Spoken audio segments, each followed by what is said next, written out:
Լյուստրացիան պետության ինքնապաշտպանությունն է, երբ պետությունը չի մաքրում իր համակարգը, անցյալը շարունակում է ղեկավարել ներկան փակ դռներով, շանտաժով, կոռուպցիոն կապերով, տարատեսակ կախվածություններով։ Հայաստանի դեպքում սա կրկնակի կենսական կարևոր է, որտեղ տարիներ շարունակ ունեցել ենք մի համակարգ, որտեղ ընտրությունները համատարած կեղծվել են, դատարանը, ուժային կառույցները հաճախ ոչ թե ծառայել են օրենքին, քաղաքացուն, այլ ապօրինի հրահանգներին, իսկ պետական որոշումների մեծ մասը ծնվել է ոչ թե Հայաստանի շահից, այլ արտաքին կախվածություններից եւ պարտադրանքներից։ Եթե մենք փաստերով չենք բացում, ով ինչ դեր է ունեցել, ով ինչ է ստորագրել, ով ինչ է կազմակերպել, ով ինչ եւ ինչպես է ծածկել, նույն այս մարդիկ այսօր վաղը վերադառնալու են նույն մեթոդներով, նույն ցանցերով, նույն ապօրինի լծակներով, եւ մենք կրկին կանգնելու ենք պետությունը կորցնելու վտանգի առաջ։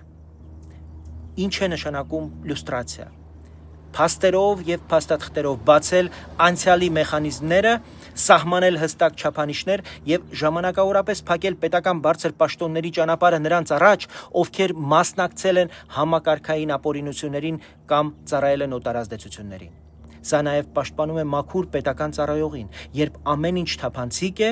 կասկածի տեղ չի մնում։ Ուստի կամ մենք համարձակ կերպով բացում ենք անցյալը եւ կառուցում վստահելի ապագա, կամ անցյալը միշտ գտնելու է ներսից մեզ խժռելու, թուլացնելու, մեր պետությունը հերթական վտանգի առջև կանգնեցնելու ճանապարհը։